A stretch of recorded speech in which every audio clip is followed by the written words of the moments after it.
ক্লান্তি লগ্নে বাংলাদেশ জাতীয়তাবাদী দল বিভিন্ন ত্রাণ সামগ্রী সহ আমরা মানুষের বাড়িতে ছুটে গিয়েছে। উত্তরা পূর্ব থানার যে ইফতারের আয়োজন করেছে, এই ইফতার আয়োজনের উত্তরা পূর্ব থানার সংগ্রামী, বিশেষ করে যারা ত্যাগী মামলা খেয়েছো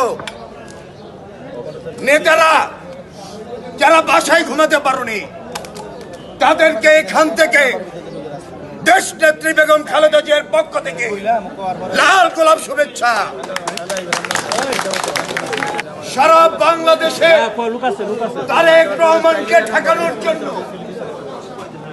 ভারতীয় মোদি এরা যেভাবে উঠে পড়ে লেগেছে, এই অপরাজনীতিকে ঠেকাতে হলে আমাদের মধ্যে কোনো ভেদাভেদ করা যাবে না। আমাদের একসাথে আবারও দরকার হলে 17 বছর এই মাঠে ছিলাম, আরো 17 দিন থাকবো, নিজের জীবন উৎসর্গ করে দিব, তারপরে দেশ নেত্রী বেগম খালেদা জিয়াকে এই বাংলাদেশে প্রতিষ্ঠিত করবো ইনশাআল্লাহ। আপনারা রাজি আছেন? ইনশাআল্লাহ। ইনশাআল্লাহ।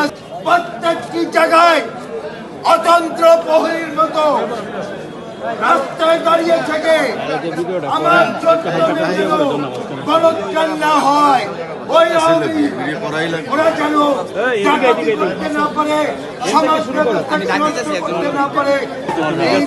মহানবুল আলমিন আমাদের দেশ নেত্রী বেগম খালেদা জিয়াকে সুস্বাস্থ্য অধিকারী করে সুস্থতার মাধ্যমে বাংলাদেশের ফিরিয়ে আনবো, তারেক রহমানকে ফিরিয়ে আনবো। এটাই আজকে আমাদের ইফতারির মূল মোটো। আসসালামু আলাইকুম।